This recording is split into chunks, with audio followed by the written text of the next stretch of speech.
ಆದ್ರಿಂದ ನೀವೆಲ್ಲರೂ ತಿಳ್ಕೋಬೇಕು, ಕಾಂಗ್ರೆಸ್ ಪಾರ್ಟಿ ಮಾತ್ರ ಎಲ್ಲ ಜಾತಿ ಜನರು, ಎಲ್ಲ ವರ್ಗದ ಜನರು, ಎಲ್ಲ ಧರ್ಮದ ಜನ ಪರವಾಗಿರ್ತಕ್ಕಂಥ ಪಕ್ಷ ಯಾವುದಾದ್ರೂ ಇದ್ರೆ ಅದು ಕಾಂಗ್ರೆಸ್ ಪಕ್ಷ ಮಾತ್ರ.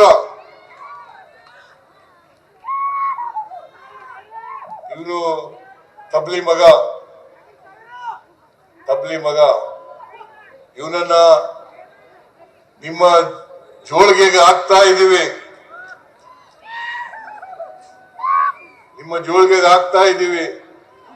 ಇವರಿಗೆ ಆಶೀರ್ವಾದ ಮಾಡತಕ್ಕಂಥದ್ದು ನಿಮ್ಮ ಜವಾಬ್ದಾರಿ ಅಂತಕ್ಕಂಥ ಮಾತುಗಳನ್ನ ಹೇಳಲಿಕ್ಕೆ ಬಯಸ್ತಾ ಇದ್ದೇನೆ. ಬಿಜೆಪಿಯವರ ಆಸೆ ಆಮಿಷಗಳಿಗೆ ಒಳಗಾಗಬೇಡಿ. ಬಿಜೆಪಿಯವರ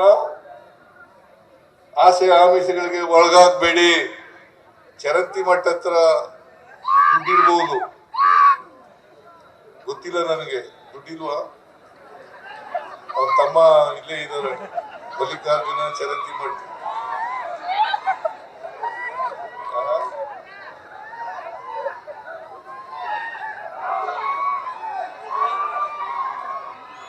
ನಾನು ಹಣಕಾಸು ಮಂತ್ರಿ, ಮುಖ್ಯಮಂತ್ರಿ ಆಗಿರುವಾಗ ಆಗ್ಲೇ ಚರಂತಿ ಮಠ ಅವರ ವಿದ್ಯಾಸಂಸ್ಥೆಗಳಿಗೆ 100 ಎಕರೆ ಜಮೀನನ್ನ ಕೊಟ್ಟದ್ದು ಜೆ.ಎಚ್. ಪಟೇಲ್.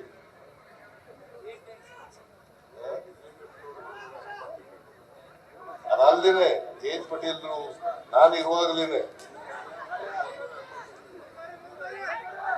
250 ಇನ್ನೂ ಜಾಸ್ತಿ ಹೇಳ್ತಾ ಇದ್ದಾರೆ ಅವರು. ಅವ್ರ ತಮ್ಮ, ಸ್ವಂತ ತಮ್ಮ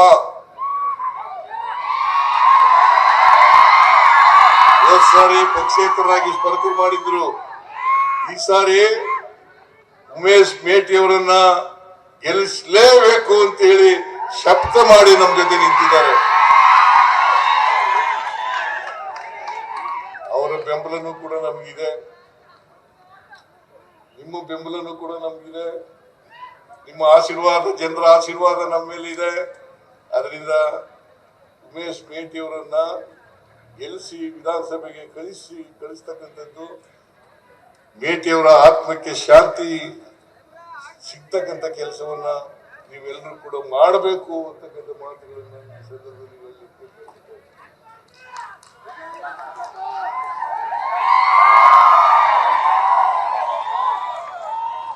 ನಾನು ಒಂದು 4-5 ದಿನ ಇಲ್ಲೇ ಇರ್ತೀನಿ, ಕ್ಯಾಂಪೇನ್ ಮಾಡ್ತೀನಿ.